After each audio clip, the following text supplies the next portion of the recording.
تازه‌های تاجیکستان و جهان را در برنامه اخباری آزادی پیشنهاد شما میکنیم. سلام دوستان عزیز، امروز 27 اکتبر است، شروع باز یک هفته نوی کاری. در برنامه این موضوع را داره. در پی زنازانی گروهی و پرسر و صدا در مسکو، وکیلان دومای دولتی به پرزور کردن نظارت مهاجران و کاهش تعداد آنها در ساختمان‌ها دعوت کردند. واشنگتن می‌خواهد با واسطه تحریم شرکت‌های نفت روسیه را از منبع‌های مهم سرمایه‌گذاری جنگ اوکراین محروم کند. تحریم‌ها ضد دو شرکت عظیم نفتی آنها است. امیدوارم که دور و دراز نمی‌مانند. امید ما این است که جنگ خاتمه می‌یابد. در دوران صاحب استقلالی تاجیکستان بارها فعالیت دادرس و دادگاه‌های این کشور بازبینی شد، اما شکایت‌ها از کار آنها از بین نرفت. باگا پرزیدنت نمی‌نام که قانون تایپ میمونه آخرش. بعد زنازانی گروهی در شهر مسکو، دومای دولتی پیشنهاد دارد که نظارت از بالای مهاجران باز هم سخت‌تر شود. الکسی ژوراولوف، معاون اول رئیس کمیته دفاع دومای دولتی، در مصاحبه‌اش با گازیت رو در شرح زنازانی گفت که روسیه به ازدحام مهاجران اداره نشونده نیاز ندارد. این مقام دار است تصمیم لغو شهروندی و اخراج دو سرکرده ضد و خرد پشتیبانی کرده تفتیش شرایط دریافت شناسنامه‌های روسیه از جانب آنها را مهم خواند. ژوراولوف افزود که دومای دولتی برای مرکب کردن ترتیب گرفتن شهروندی کار میبرد. وکیل دیگری روس میخائیل ماتویف میگوید اگر تعداد مهاجران در ساختمان‌ها کاهش داده شود، حالت‌های مناقشه با اشتراک آنها کم می‌گردد. به تأکید او خطر چنین زنازانی‌ها در آن است که در جای‌های جمعیتی سر می‌زنند و امکان آسیب دیدن راهگذران را بیشتر می‌کنند. روز 25 اکتبر در مجمع استقامتی پروکشینه مسکو زنازانی گروهی به وقوع پیوست که در آن ده‌ها مهاجر با بیل و کلتک شرکت داشتند. در مجموع بیش از 80 نفر بازداشت و به اداره پلیس برده شد. نسبت 19 نفر آنها از روی ماده افباشی پرونده بازگردیده است. باقی مانده به جوابگری مأموری کشیده شدند. درباره زادگان کدام کشور بودن شرکت کنندگان زد و خورد چیزی گفتن نمی شود. در روسیه بحث و جنجال میان مهاجران زیاد اتفاق میافتد. وزارت کارهای داخلی این کشور در اکثر موردها مهاجرانی را که در زنازانی‌های گروهی اشتراک می‌کنند از قلمرو این کشور می‌راند. از زمان آغاز جنگ روسیه در اوکراین که بیشتر از 3.5 سال است ادامه دارد، هزاران نفر از ترس سفربر شدن به این جنگ روی صربستان را پیش گرفتند. بعضی آنها حق اقامت موقتی دارند، بعضی هم دائمی. و حالا شماره مهاجران از آسیای مرکزی هم در صربستان زیاد شده است. گزارش بخش قرغیزی رادیو آزادی را همکارم تویری سفر تقدیمتان میکند. مهاجران از کشورهای آسیای مرکزی در صربستان در ساختمان، آشخانه، فروشگاه‌ها یا در ساحه خدمات عمومی کار می‌کنند. امروزها در کوچه‌های بلگراد، پایتخت صربستان، صحبت‌ها با زبان قرغیزی، تاجیکی، ازبکی و قزاقی را هم می‌شنوید. از جمله در این آشخانه که جای دیدار و نهاری مهاجران آسیای مرکزی است. پدرم از خردی به من آشپزی را آموخته بود. در روسیه 4 سال به حیث آشپز کار کردم. از بس که سالهای اخیر آنجا مشکل‌تر شد، به قرغیزستان برگشتم. درباره صربستان هیچ چیز نمی‌دانستم. اعلانی را دیدم و آمدم.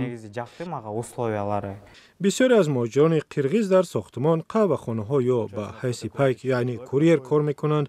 خلیل قرانبایف یکی از آنها است که حالا به هموطنانش کمک می‌رساند.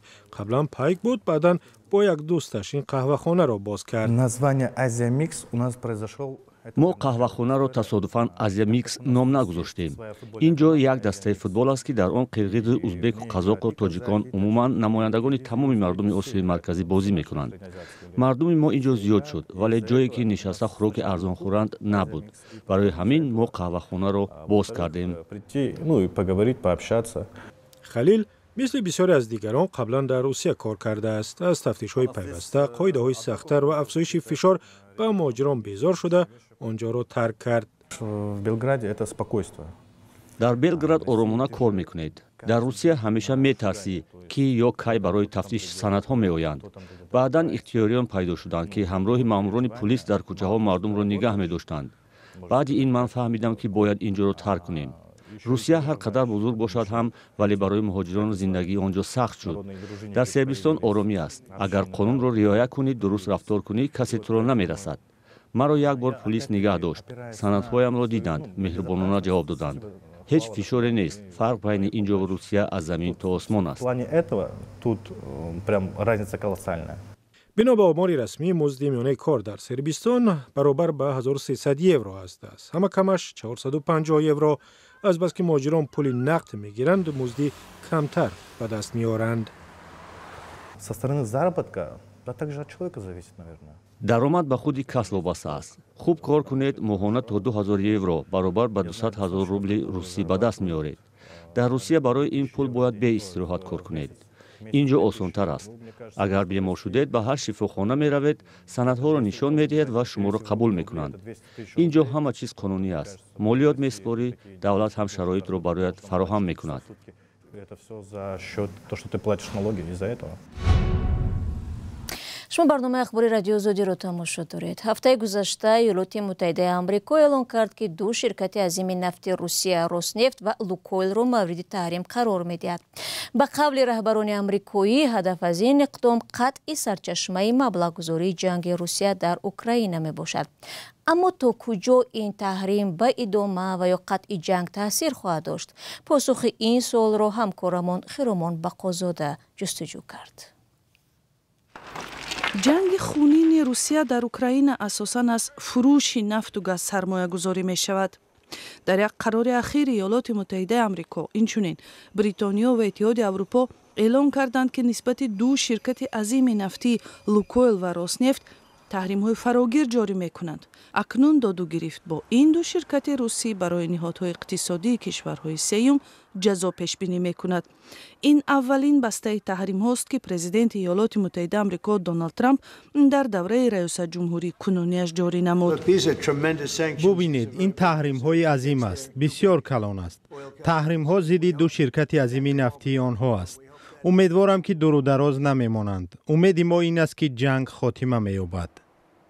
оё ин қарор коромад хоҳад буд? ва то куҷо мошини ҷанги Русия баъди ин аз кор мемонад? як чиз маълум аст, ки таъсири таҳримҳо билофосила эҳсос нахоҳад шуд. коршиносони риштаи молия, аз ҷумла як мушовири собиқи бонки марказии Русия мегӯяд, таҳримҳо таъсири чандоне нахоҳанд дошт. як далели аслияш ин аст, ки ҳам Лукойл ва ҳам Роснефт худро аз пеш ба ин чиз омода карданд. инчунин қисми аъзами нафти ин ду ширкат на бо доллари амрикоӣ, балки бо юани чин ба фурӯш меравад. Трамп гуфт, ки баъди ваъдаҳои чанд моҳаи президенти Русия Владимир Путин барои музокираи оташбас дар Украина сабраш лабрез мешавад ва баъди ин ҳамлаҳои паҳподу мушакҳои русӣ ба хоки Украина боз ҳам бештар гардид. бархе коршиносон ин саволро матраҳ карданд, ки то куҷо Кохи сафед дар талаби иҷрои таҳримҳо мавқеи қотеъдаре нишон хоҳад дод. дар яке аз ин қарорҳо гуфта шудааст, ки таҳримҳо 21 ноябр эътибори иҷро пайдо мекунанд.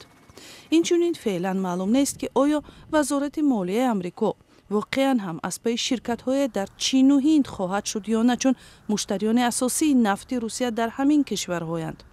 илова ба ин, бо наздики 4 соли ҷанг Кремлин бо ҳамлаҳояш болои Украина ҳамоно пурхашму бераҳм амал мекунад. аз ин рӯ бисёр таҳлилгарон дар арзёбии таъсири таҳримҳои нав ба ҷанги Русия эҳтиёткорона мегӯянд, вақт нишон хоҳад дод. барномаро бо гузориши аз Тоҷикистон пай мегирем. бо он ки дар низоми додгоҳии Тоҷикистон садҳо додрас кор мекунанд, баъзе аз сокинони кишвар онҳоро ба судури ҳукмҳои ноодилона ва сӯистифода аз мансаб муттаҳам мекунанд. коршиносон маоши кам ва мустақил набудани додгоҳҳоро аз сабабҳои асосии чунин вазъият мепиндоранд. ҳарчанд мақомоти Тоҷикистон низоми адлияи худро одилона мешуморанд ва ҳамеша гуфтанд, ки додрасҳо мустақиланду касе ба корашон дахолат намекунад. мавзӯъро ҳамкорам Мирзонаби Холиқзодӣ идома медиҳад. ин мард аз қарори додгоҳи ноҳии кӯшониён дар бораи маскун кардани ҳамсари бародараш розӣ нест. як чанд бор гуфтам, ки муҳтарам судя, ҷое ки шумо маскун карда истодаед, вай ҳуҷраба ман худам истиқомат кардосам. ман ҷои истиқомат надорам. ман зани гудак, ман соҳиб мулк ҳастам. хона дари ман. ман зани гудакамро кати гирифта берун ба зиндагӣ намекунам ҳеҷ вақт ки вая дар дарод зиндагӣ кунад. مثل او شکایت ها از کار سودیا یا دادرسا بارها صدا داده است، اما دادگاه های کشور همیشه کار خود را عادلانه ارزیابی کرده به تامین ولایت قانون و مستقل بودنشان تاکید میکنند. عبدالرحمن وطنوف دادرس سابقه دار بر این است که برای تامین عدالت دادگاهی دادرسا باید مستقل باشند. یک چیز میخواهم که همه سودیاهای ما باید مسئولیتناک شوند در نزد خلق. من حالی هم هست مثل یکم پرونده دیدگینده مسئولیت میکنم. به فکرم همین مسئولیت ها سودیاهایی که مسئولیت کند کتی هم سودای بالا کتی یا که رئیس کتی یا که وای کتی به فکرم این سودیاهای وای کار نکنم باید. 6 سال پیش کمیسیون بین المللی حقوقشناسان در گزارشی گفته بود که دادگاه ها در تاجیکستان مستقل و بی‌غرضانه حکم صادر نمی کنند و از حکومت خواست نظام دادگاهی را اصلاح کند. تاجیکستان سال 2007 تا 2021 4 مراتبه برنامه اصلاحات سودی حقوقی را قبول نموده به نظر مقامات دادگاهی چنین برنامه ها عملی شدند، اما آنها به نظام دادگاهی چه بهبودی آوردند در این باره تا لحظه تهیه گزارش از دادگاه عالی کسی حاضر نشد صحبت کند و به نامه رادیو آزادی نیز پاسخ ندادند. رهبر دادگاه عالی تاجیکستان ماه آگوست امسال در یک نشست خبری از تامین عدالت دادگاهی صحبت کرده بود. خودی همین مردم مرحمت شفاف است، بیایم مراجعت کنند، حجت داشته باشند، یگان ناراضی از یگان سندهای سودی باشد یا حرکت‌های سودی باشد، مرحمت میایم قبول میکنیم، خودم باشد یا در دریاجوی موینو خودی باشد ما قبول میکنیم و واسه به همو شکایت و ایرادایی که همو دارن در دوره خانم شکایتاشون بررسی میشه. فرهاد آدینای فعال مدنی در اروپا شرح داد که چرا دادرسا در تاجیکستان مستقل نیستند. چون سودیه ها را پرزیدنت تعیین و بیکار میکنند. این سبب شده است که سودیه ها در تاجیکستان غیر مستقلند. سودها اصلا همش فرمایشی اند. سودیه ها نگاه میکنند که پروکرور چی طلب میکنه. یک پرسش سریراهی خبرنگاران آزادی نشان داد که ساکنان درباره کار دادرسا نظری گوناگون دارند. وقتی که حکومت بالایی که فشار آوردن و یا هم نتونستن حکومت طرف سود آمد، سود طرف حکومت را نکی من اینا از ما در آمد نماندم شد نه بالایی نوشتن کساتون نوشتن ده با گرفتن به اینجا همینجا هم دسته مراتب گردوندم نکم آخر با منفعت من برام که میبینیم که در حقیقت کار میکنم کار مغالطیدگی خیلی یکون خیلی حقیقت نگاه نمینه هم قانون را جواب میگه پرزیدنت هم گپ میگه با گپ پرزیدنت نمینه هم قانون تایپا میمونه خیلیش.